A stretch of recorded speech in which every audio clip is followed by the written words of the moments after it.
Big boss season 12 ಮುಕ್ತಾಯ ಆಗಿದೆ. So ಪ್ರತಿಯೊಬ್ಬರು ಕಂಟೆಸ್ಟೆಂಟ್ಗಳು ಕೂಡ ತಮ್ಮ ಎಫರ್ಟ್ ಅನ್ನ ಹಾಕಿ ಅಲ್ಲಿ ಆಟ ಆಡಿದ್ದಾರೆ. ಸೊ ಅವರವರ ಫ್ಯಾನ್ ಬಳಗ ಕೂಡ ಜಾಸ್ತಿ ಆಗ್ತಾನೆ ಇದೆ.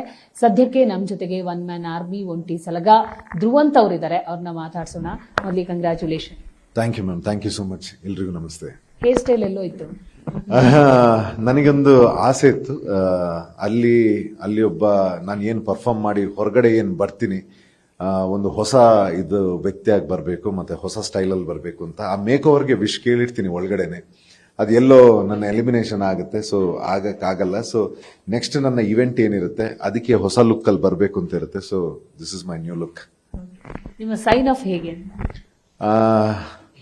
ಏನಂತ ಹೇಳಿ, ಇಟ್ ವಾಸ್ ವೆರಿ ಸ್ಯಾಡ್. ಅಲ್ಲಿಂದ ಸೈನ್ ಆಫ್ ಆಗಿದ್ದು ನಾನು ಎಕ್ಸ್ಪೆಕ್ಟ್ ಮಾಡಿರಲಿಲ್ಲ. ಆಕ್ಚುಲಿ ನಾನು ಕಪ್ಪೇ ಎಕ್ಸ್ಪೆಕ್ಟ್ ಮಾಡಿದ್ದು, ನಾನು ವಿನ್ ಆಗ್ತೀನಿ ಅಂತ. ಹೌದು, ಮೊದಲು ನಾನು ಬಿಗ್ ಬಾಸ್ ಯಾವತ್ತು ನೋಡಿರೋನಲ್ಲ, ನನ್ಗೆ ಗೊತ್ತಿರಲಿಲ್ಲ. ನಾನು ಅಲ್ಲಿ ಬಹುತೇಕ ಜನಗಳು ಪ್ರಿಪೇರ್ ಆಗಿ ಬಂದಿದ್ರು, ನನಗೆ ಗೊತ್ತೇ ಇರಲಿಲ್ಲ. ನಾನು ಮತ್ತೆ and I am the only one contestant who's worked without PRs, promotion, ಊರು ಅದೆಲ್ಲ ಬಿಟ್ಟು ನಾನು ಏನು ಬ್ಯಾಗ್ ಪ್ಯಾಕ್ ಮಾಡ್ಕೊಂಡು ಸ್ಟ್ರೈಟ್ ಹೋಗಿ ಬಂದು ಆಟ ಆಡಿರೋನು. ಸೊ ಆಟ ತಿಳ್ಕೊಳ್ಳೋದಕ್ಕೆ ಸ್ವಲ್ಪ ಟೈಮ್ ತಗೊಂಡೆ. ಗೊತ್ತಾದ್ಮೇಲೆ ವಿ ಸ್ಟಾರ್ಟೆಡ್ ಫೈರಿಂಗ್. ಸೊ ನಾನು ತುಂಬಾ ಎಕ್ಸ್ಪೆಕ್ಟೇಷನ್ ಅಲ್ಲಿದ್ದೆ, ನಾನೇ ವಿನ್ನರ್ ಆಗ್ತೀನಿ ಅಂತ. ಬಟ್ ಅನ್ಫಾರ್ಚುನೇಟ್, ಜನಗಳು ನೋಡೋ ರೀತಿ, ಎಂಟರ್ಟೈನ್ಮೆಂಟ್ ರೀತಿಲಿ ನೋಡೋದು ಬೇರೆ ಇರುತ್ತೆ, ಬಿಸ್ನೆಸ್ ವ್ಯೂ ಅಲ್ಲಿ ಬೇರೆ ಇರುತ್ತೆ. ಸೊ ಹಾಗಾಗಿ ಎಲ್ಲೋ ಎಂಟರ್ಟೈನ್ಮೆಂಟ್ ಅನ್ನು ನೋಡಿದಾಗ ನ್ಯಾಯ ಸಿಕ್ಕಿದೆ.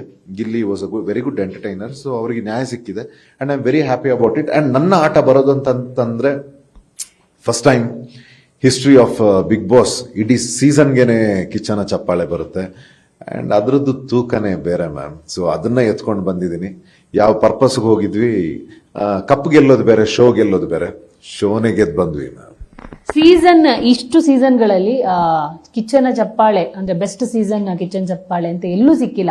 ಆ ಕ್ಷಣ ಎಷ್ಟು ಎಂಜಾಯ್ ಮಾಡಿದ್ವಿ ಮ್ಯಾಮ್. ಎಕ್ಸ್ಪೆಕ್ಟೇ ಮಾಡಿರ್ಲಿಲ್ಲ. ಫಸ್ಟ್ ಆಫ್ ಆಲ್ ನಾನು ನಾನ್ ವೆಜ್ ಎಲ್ಲ ಬಿಟ್ಬಿಟ್ಟಿದೆ. ನಾನು ಅದನ್ನ ದೇವಸ್ಥಾನ ಅಂತ ಅನ್ಕೊಂಡೇ ಹೋಗಿದ್ದು. ನಾನು ನಾನ್ ವೆಜ್ ಮೊಟ್ಟೆನೂ ಮುಟ್ತಾ ಇರ್ಲಿಲ್ಲ. ನಾನು ತುಂಬಾ ಮಡಿಲ ಆಟ ಆಡಿದ್ದೀನಿ ನಾನು ಆ ಜಾಗನ. ಮತ್ತೆ ನಾನು ಇಟ್ಕೊಳ್ತಾ ಇದ್ದಿದ್ದು ಅಷ್ಟೇ. ಈಗ ಅಲ್ಲಿ ಏನಾಗುತ್ತೆ ಅಂತಂದ್ರೆ ಕಂಟೆಸ್ಟೆಂಟ್ಗೆ ಒಂದೊಂದು ವಿಭಾಗ ಕೊಡ್ತಾರೆ. ಅಡಿಗೆಗೆ ಇವರು, ಬಾತ್ರೂಮ್ ಕ್ಲೀನ್ ಮಾಡೋದಕ್ಕೆ ಇವರು, ಹಾಲ್ಗೆ ಇವರು ಅಂತ. ನಾನು ಇಡೀ ಮನೆನ ಕ್ಲೀನ್ ಮಾಡ್ತಾ ಇದ್ದೆ, ಇಡೀ ಬಾತ್ರೂಮ್ನ ಒಬ್ನೇ ಕ್ಲೀನ್ ಮಾಡ್ತಾ ಇದ್ದೆ ಗಲೀಜಾ ಇದ್ದಾಗ. ದೇವಸ್ಥಾನನೂ ಅಷ್ಟು ಚೆನ್ನಾಗಿ ಇಟ್ಟಿರಬಾರ್ದು, ಆ ರೀತಿ ಇಡ್ತಾ ಇದ್ದೆ ಮನೆನ.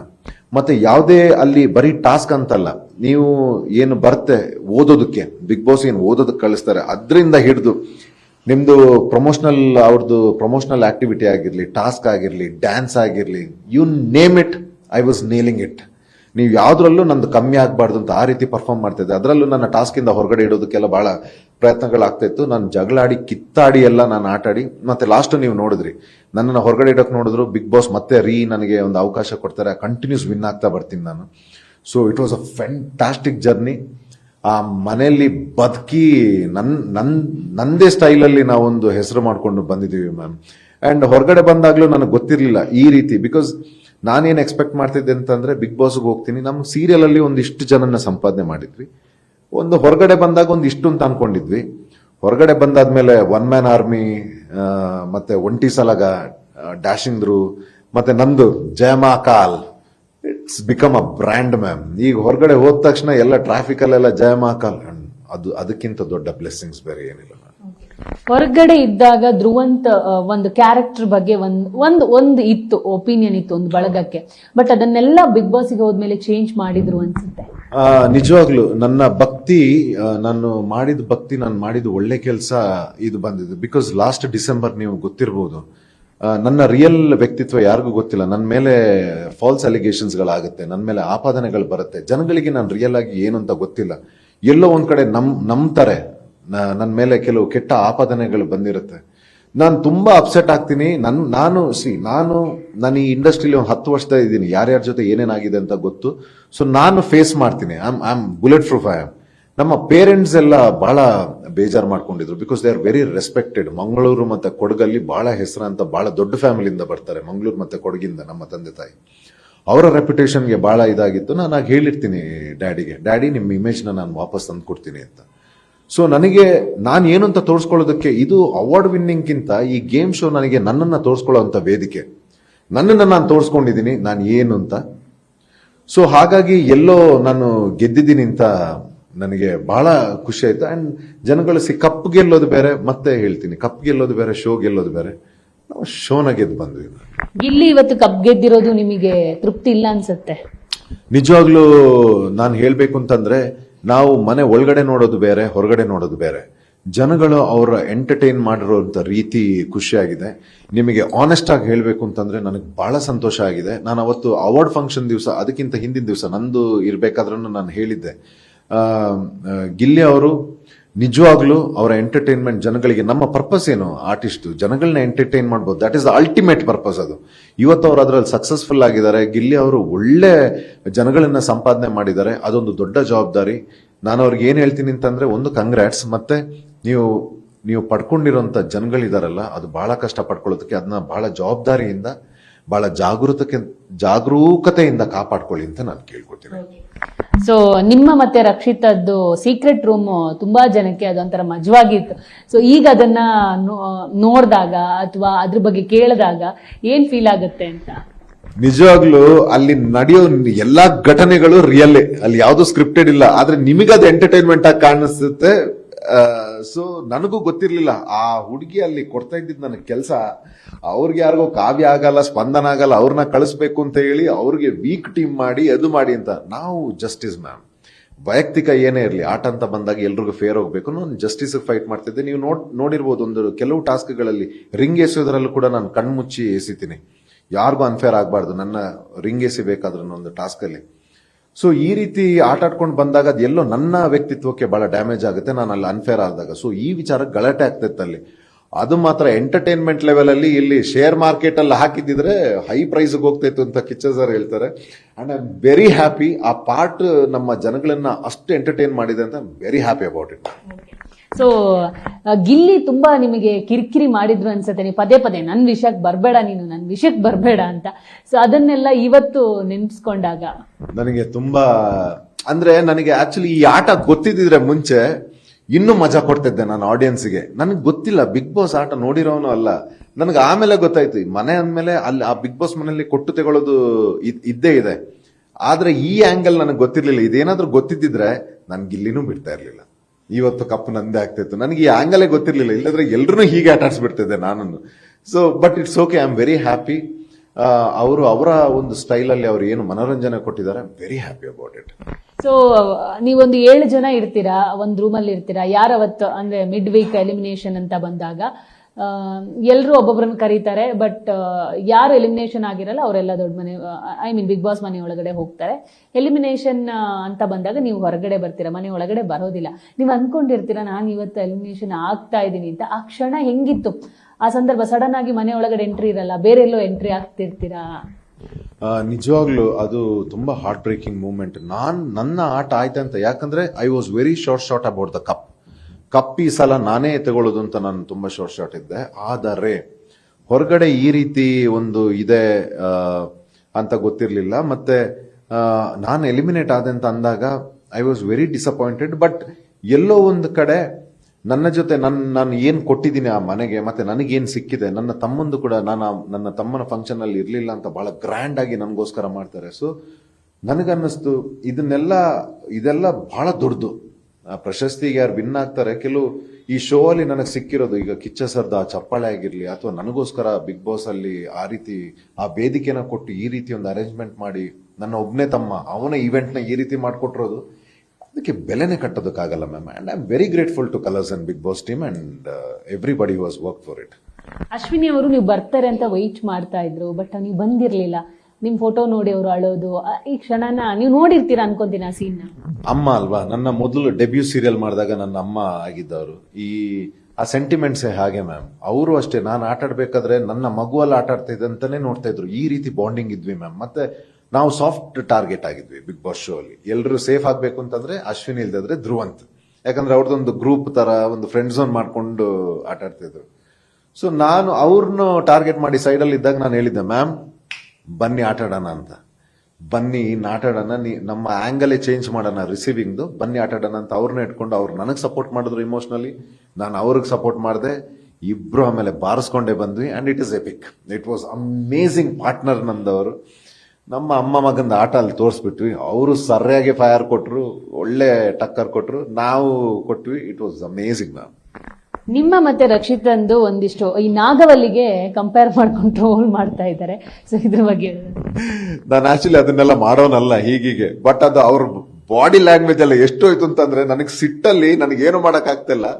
ಸೊ ನಾನು ಅವ್ರನ್ನ ಅನೆಕ್ಟ್ ಮಾಡ್ತಿದ್ದೆ, ಬಟ್ ಅದು ಹೊರಗಡೆ ಬಹಳ ಅದನ್ನು ಒಂದು ಎಪಿಕ್ ಇದಾಗಿದೆ ನಂದು ಅವ್ರದ್ದು. ಸೊ ಅದೇ ಬಹುಶಃ ಇದನ್ನೆಲ್ಲ ನೋಡ್ಕೊಂಡು ಕಿಚ್ಚ ಸರ್ ಕೊಟ್ಟಿರೋದು ಅನ್ಸುತ್ತೆ ಈ ಇಡೀ ಸೀಸನ್ ಎಪಿಕ್ ಪರ್ಫಾರ್ಮೆನ್ಸ್ ಇವ್ರದೆಲ್ಲ ಅಂತ. So it was nice ma'am. ಅಂದ್ರೆ ಒಬ್ಬೊಬ್ಬರ ಜೊತೆ ಒಂದೊಂದು ಜರ್ನಿ ಇದೆಯಲ್ಲ ನಂದೀಗ ಮಲ್ಲಮ್ಮ ಆಗಿರ್ಬೋದು, ಅಶ್ವಿನಿ ಮ್ಯಾಮ್ ಆಗಿರ್ಬೋದು, ರಕ್ಷಿತಾ ಆಗಿರ್ಬೋದು, ಗಿಲ್ಲಿ ಆಗಿರ್ಬೋದು, ಮತ್ತೆ ನಂದು ವೈಯಕ್ತಿಕ ಒಬ್ಬಂದು ಒನ್ ಮ್ಯಾನ್ ಆರ್ಮಿ ಅಂತ ಏನ್ ಹೇಳ್ತಾರೆ. It was fantastic journey ma'am. Mallamma first ಇದ್ದಾಗ ನೀವು ಅಮ್ಮ ತರ ಟ್ರೀಟ್ ಮಾಡ್ತಾ ಇದ್ರಿ, ನಿಮ್ಗೆ ಅವ್ರು ಸಪೋರ್ಟ್ ಇದ್ರು, ಅವ್ರಿಗೆ ನೀವು ಸಪೋರ್ಟ್ ಇದ್ರಿ. ಸೆಕೆಂಡ್ ಟೈಮ್ ಅವ್ರ ಎಂಟ್ರಿ ಆದಾಗ ನಿಮ್ಮಲ್ಲಿ ಜಾಸ್ತಿ ಒಲವು ತೋರಿಸಿಲ್ಲ ಅನ್ನೋ ಒಂದು ಕಂಪ್ಲೇಂಟ್ ನೀವು ಹೇಳ್ತೀರಿ ಕೂಡ, ಎಲ್ಲೋ ಚೇಂಜ್ ಆಗಿದ್ರು ಅಂತ ಅನ್ಸಿತ್ತಾ? ಹೌದು, ಖಂಡಿತವಾಗ್ಲು ಮ್ಯಾಮ್. ಮೊದಲೇ ಎಲ್ಲರೂ ಹೇಳ್ತಾ ಇದ್ರು ನೀನ್ ಎಲ್ಲೋ ಸ್ವಲ್ಪ ತಪ್ಪು ಮಾಡ್ತಾ ಇದೀಯಾ ಅಂತ ಇಲ್ಲ, ಬಟ್ ನಂದಂತ ಒಂದು ನೇಚರ್ ಇರುತ್ತೆ. ಮಲ್ಲಮ್ಮ ಹೌದು ಅವ್ರದ್ದು ಸಾಧನೆ, ಅವ್ರಿಗೇನು ಇಲ್ಲಿವರೆಗೆ ಬಂದಿದ್ದಾರೆ ಅಂತಂದ್ರೆ ಸಾಧಕರೇ ಅವರು. ಆದ್ರೆ ಮನೆ ಒಳಗಡೆ ಕೆಲವು ಅರ್ಥ ಆಗ್ತಿರ್ಲಿಲ್ಲ, ಮತ್ತೆ ಆ ಕಣ್ಣುಗಳು ನನ್ನನ್ನೇ ನೋಡ್ತಾ ಇತ್ತು. ಧ್ರುವ ಅಂತಂದ್ರೆ ಒಂದು ಧೈರ್ಯ ಅವ್ರಿಗೆ, ಬೇರೆ ಯಾರನ್ನೂ ಅವ್ರಾಗ ಅಷ್ಟು ಹತ್ರ ಮಾಡ್ಕೊಂಡಿರ್ಲಿಲ್ಲ, ಮಲಗ್ತಾ ಇದ್ದಿದ್ದು ನನ್ನ ಪಕ್ಕನೆ. ಅಲ್ಲಿ ಏನ್ ಅರ್ಥ ಆಗ್ಲಿಲ್ಲ ಅಂತಂದ್ರೆ ಒಂದ್ಸತಿ ತಿರುಗಿ ನೋಡೋರು, ಧ್ರುವ ಇದಾನ ನನ್ನ ಹಿಂದೆ ಅಂತ. ನಾನು ಹೇಳ್ತಿದ್ದೆ ಅಮ್ಮ ನಾನಿದ್ದೀನಿ ಅಂತ. ಸೊ ನಾನು ಆಟನ ಕಲ್ತ್ಕೊಂಡು ಅವ್ರಿಗೂ ಹೇಳ್ಕೊಂಡು ಬಂದೆ. 2ನೇ ಸರ್ತಿ ಬಂದಾಗ ಯಾಕೋ ಆ ಕಣ್ಣುಗಳು ಆ ಮೊದಲು ಇದ್ರಲ್ಲ ಅದು ಅನ್ನಿಸ್ಲಿಲ್ಲ ನನಗೆ. ತುಂಬಾ ಬೇಜಾರಾಯ್ತು ಮ್ಯಾಮ್, ಮನಸ್ಸಿಗೆ ತುಂಬಾ ಬೇಜಾರಾಯ್ತು. ಮತ್ತೆ ಇದು ಪ್ರಪಂಚದ ನಿಯಮ, ಬದಲಾವಣೆಯ ಪ್ರಪಂಚದ ನಿಯಮ. ಈಗ ಸ್ಟಾರ್ ಆಗಿದ್ದಾರೆ ಅವರು, ಬಹುಶಃ ಹಾಗನ್ಸುತ್ತೆ ಅಂತ ಜಯ ಮಹಾಕಾಲ್ ಅಂದ್ಬಿಟ್ಟು ನಮ್ಮ ಪಾಡಿಗಿದ್ವಿ ನಾವು. ಧ್ರುವಂತ್ ಅಣ್ಣ ಇದ್ದವರು ಧ್ರುವಂತ್ ಸರ್ ಆಗ್ಬಿಟ್ರು ರಕ್ಷಿತಾಗೆ. ಹೌದು, ಫಸ್ಟ್ ಆಮೇಲೆ ಯಾಕೋ ಸ್ವಲ್ಪ ನನಗೆ ಜಾಸ್ತಿ ಡ್ರಾಮ್ಯಾಟಿಕ್ ಅಂತ ಅನ್ಸಿದ್ರು. ಸೊ ಅದನ್ನ ನಂದು ಒಂದು ಕ್ಯಾರೆಕ್ಟರ್ ಇದೆ, ಏನಿದ್ರು I am not okay being okay. ಮತ್ತೆ ಗೇಮ್ ಶೋಗೆಲ್ಲ ಆಲ್ಟರ್ ಆಗೋ ಎಲಿಮೆಂಟ್ ಎಲ್ಲ ನಾನು ಏನಿದ್ರು ನೇರ ಮುಕ್ಕಕ್ಕೆ ಹೇಳ್ತಾ ಇದ್ದೆ. ಅದು ಅವ್ರಿಗೆ ಇಷ್ಟ ಆಗ್ತಾ ಇರ್ಲಿಲ್ಲ, ಹಾಗಾಗಿ ದೂರ ಮಾಡಿದ್ದೆ. ಆ ಕಾರಣಕ್ಕಾಗಿ ಧ್ರುವಂತ ಅಣ್ಣ ಧ್ರುವಂತ ಸರ್ ಆದ್ರೆ ಅವ್ರದ್ದು. ಸೊ ಇಷ್ಟೇ. ಆಟ ಅಂದ್ಮೇಲೆ ಅದು ಕೊಟ್ಟು ತಗೊಳ್ಳೋದು ಇದ್ದೇ ಇರುತ್ತೆ ಬಿಗ್ ಬಾಸ್. ಆಕ್ಚುಲಿ ಹೊರಗಡೆ ಬಂದಾಗ ಅದು ವ್ಯಕ್ತಿಗೆ ಇರಲ್ಲ. ನೆಕ್ಸ್ಟ್ ನೋಡಿದ್ರೆ ಸುಟ್ಕೇಸಲ್ಲಿ ಐ ಆಮ್ ಸಾರಿ ಅಂತ ಬರೆದು ಕಳಿಸ್ತಾರೆ ನನಗೆ. ಇಟ್ ವಾಸ್ ಸಮ್ವೇರ್ ಕ್ಯೂಟ್ ಅಂತ ಅನಿಸ್ತದೆ. ಸೊ ಕೊನೆಯದಾಗಿ ಒಂದೆರಡು ಪ್ರಶ್ನೆ. ಕಿಚನ್ ಫುಡ್ ಮಿಸ್ ಮಾಡ್ಕೊಂಡ್ರಿ ಅನ್ಸುತ್ತೆ ನೀವು ಲಾಸ್ಟ್ಗೆ ಒಂದಿಷ್ಟ? ಇಲ್ಲ, ನಾನು ಆ ಡಿನ್ನರ್ ನ ಮುಗಿಸಿನೇ ಬಂದಿದ್ದು and they wanted me to have that. ಆಮೇಲೆ ಆ ಮಿಡ್ ವೀಕ್ ದಲ್ಲಿ ಇದು ಮಾಡಿದವರು, ನಾನು ಇರ್ಬೇಕು, ಅದಕ್ಕೆ ಅದು ಅವನಿಗೆ ಸೇರ್ಬೇಕು ಅಂತಾನೆ ಹೇಳಿ ಅದನ್ನ ನಾನು ಇರ್ಬೇಕಾದ್ರೇನೆ ಅದನ್ನ ಆಯೋಜಿಸಿದ್ರು. ನಾನು ಅದನ್ನೇ ಹೇಳ್ತೀನಲ್ಲ ಮ್ಯಾಮ್, ಕಪ್ಪು ಗೆಲ್ಲೋದು ಬೇರೆ, ಮನ್ಸುಗಳನ್ನ ಮತ್ತೆ ಶೋ ಗೆಲ್ಲೋದು ಬೇರೆ. ಅಲ್ಲಿರೋ ಎಂಟೈರ್ ಕ್ರೂ ಟೀಮ್ ಮತ್ತೆ ಹೊರಗಡೆ ನಾನು ಎಕ್ಸ್ಪೆಕ್ಟ್ ಮಾಡಲಿಲ್ಲ ಮ್ಯಾಮ್. ನಾನು ಮತ್ತೆ ದುರಾಸೆ ಇಲ್ಲ, ಇಷ್ಟ ಎಕ್ಸ್ಪೆಕ್ಟ್ ಮಾಡಿದ್ದು ನಾನು. ನನಗೆ ಸಿಕ್ಕಂಥದ್ದು ಹೊರಗಡೆ ಇಟ್ಸ್ ಮತ್ತೆ ಅಲ್ಲಿ ಸಿಕ್ಕಂಥ ಪ್ರೀತಿ, ಇವತ್ತು ನಾನು ಏನಾಗಿ ಕೂತಿದ್ದೀನಿ ಅದು ಎಲ್ರಿಗೂ ಸಿಗುವಂಥದ್ದಲ್ಲ. I am very happy about it. ನನಗೋಸ್ಕರ ಒಂದು ದೊಡ್ಡ ಸಪೋರ್ಟ್ ಸಿಸ್ಟಮೇ ಬಂತು and I am so happy to be a one man ಆರ್ಮಿಗೆ ಸಿಕ್ಕಿದ್ದು ಈ ಸಪೋರ್ಟ್ ನನಗೆ. I am very happy about it. ಮಾತ್ರ ಇನ್ನೊಂದು ಹೇಳಲಿಕ್ಕೆ ಇಷ್ಟಪಡ್ತೀನಿ ಜನಗಳಿಗೆ. ನನಗೆ ಕೆಲವು ಎಲ್ಲೋ ಚಿಕ್ಕದು ಅಲ್ಲಿ ಇಲ್ಲಿ ಕೆಲವು ಬ್ಯಾಡ್ ಕಮೆಂಟ್ಸ್ ನನ್ನ ಬಗ್ಗೆ ಮಾತಾಡಿರೋದೆಲ್ಲ ಕೆಲವು ನೋಡಿದ್ದೀನಿ, ಏನೋ ಟ್ರೋಲ್ ಏನು ಅಂತ ಗೊತ್ತಿಲ್ಲ. ನನಗೆ ಬೇಜಾರಿಲ್ಲ. ನನಗೆ ಬೇಜಾರಿರೋದು ಈ ವಿಚಾರಕ್ಕೆ, ನೀವು ಯಾವುದೇ ಈಗ PR ಮಾಫಿಯಾ ಈಗ ಟರ್ನ್ ಆಗಿದೆ, ನೀವು ಪ್ರತಿಭೆಗಳನ್ನ ನಿಮಗೆ ಇಷ್ಟ ಇರೋರನ್ನ ನೀವು ಬೆಳೆಸಿ, ಅದರಲ್ಲಿ ಯಾವುದೇ ಅಭ್ಯಂತರ ಇಲ್ಲ. ನಿಮ್ಮನೆ ಮಕ್ಕಳೇ ನಾವೆಲ್ಲ, ಬೆಳೆಸಿ. ಆದರೆ ಒಬ್ಬರನ್ನ ಬೆಳೆಸೋ ಬರದಲ್ಲಿ ಇನ್ನೊಬ್ಬರಿಗೆ ಟೀಕೆ ಮಾಡೋದು, ಅವ್ರಿಗೆ ಇನ್ಸಲ್ಟ್ ಮಾಡೋದು, ಅವರ ಚರಿತ್ರ ವದನೆ ಮಾಡೋದು ಮಾಡಬೇಡಿ. ಯಾಕಂದ್ರೆ ಅವರು ಯಾರ್ದೋ ಮಕ್ಕಳಾಗಿರ್ತಾರೆ. ನಾನಂತಲ್ಲ, ಯಾವುದೇ ಮಕ್ಕಳಾಗಿರ್ಲಿ, ಯಾವುದೇ ಪ್ರತಿಭೆ ಆಗಿರ್ಲಿ, ಅವರು ಹಾರ್ಡ್ ವರ್ಕಿಂದ ಏನೇನೋ ಮನೇಲಿ ಕಷ್ಟ ಇರುತ್ತೆ, ಅದನ್ನೆಲ್ಲ ದಾಟ್ಕೊಂಡು ಬಂದಿರ್ತಾರೆ. ನೀವು ಯಾರನ್ನೂ ಸಪೋರ್ಟ್ ಮಾಡೋ ಬರದಲ್ಲಿ ಇನ್ನೊಬ್ರು ಕ್ಯಾರೆಕ್ಟರ್ ಅಸಾಸಿನೇಷನ್ ಮಾಡೋದು ಮತ್ತೆ ಯಾವುದೇದೋ ಪದ ಬಳಕೆ ಮಾಡೋದು ಒಳ್ಳೇದಲ್ಲ. ಅದು ಇಟ್ ಇಸ್ ನಾಟ್ ಕೂಲ್. ನೀವು ಆ ಸ್ಥಾನಕ್ಕೆ ಬನ್ನಿ, ನಿಮ್ಗೆ ಗೊತ್ತಾಗುತ್ತೆ ಅದು ಹೇಗಾಗುತ್ತೆ ಅಂತ. ಮತ್ತೆ ಯಾರದೇ ಆಗಿರ್ಲಿ ಒಂದು ಬ್ಯಾಡ್ ಕಮೆಂಟ್ಸ್ ಮಾಡೋದು, ಈಗ ನೀವು ನನಗೆ ಮಾಡ್ತೀರಿ, ಬೇಜಾರಾಗೋದು ಎಲ್ಲಿ ಅಂತಂದ್ರೆ ನೀವು ನನಗೆ ಮಾಡ್ತೀರಿ, ನಾನು ಈ 10 ವರ್ಷದಿಂದ ಇದ್ದೀನಿ, ಇದು ನಮಗೆ ವ್ಯತ್ಯಾಸನೇ ಆಗಲ್ಲ. ನಮಗೆ ಪೊಲಿಟಿಕಲ್ ಲೀಡರ್ಸ್ಗಾಗ್ಲಿ ನಮಗಾಗ್ಲಿ ಇದು ನಮಗೆ ವ್ಯತ್ಯಾಸನೇ ಆಗಲ್ಲ. ಆದರೆ ನಿಮಗೆ ನಮ್ಮನ್ನ ಇಷ್ಟಪಡೋರು 250-300 ಜನ ನಿಮಗೆ ಹಾಕ್ತಾರಲ್ಲಿ, ನೀನ್ ಯಾರೋ ನೀನ್ ಹೇಳಕ್ಕೆ ಅಂತ, ಅದು ಬೇಜಾರಾಗುತ್ತೆ. ಅದು ನಮ್ಮ ಕರ್ನಾಟಕದ ಸಂಸ್ಕಾರ ಅಲ್ಲ, ನಮ್ಮ ಸಂಸ್ಕೃತಿ ಅಲ್ಲ. ಬೇಡಿ, ನಿಮ್ಗೆ ಯಾರು ಸಪೋರ್ಟ್ ಮಾಡ್ತೀರಾ ಮಾಡಿ. ಇನ್ನೊಬ್ಬರ ತೇಜಾವಧೆ ಮಾಡೋದೆಲ್ಲ ಅದು ಒಳ್ಳೇದಲ್ಲ ಅಂತ ನಾನು ಹೇಳಲಿಕ್ಕೆ ಇಷ್ಟಪಡ್ತೀನಿ. ಅದನ್ನ ಬಿಟ್ರೆ ಜಯ ಮಹಾಕಾಲ್.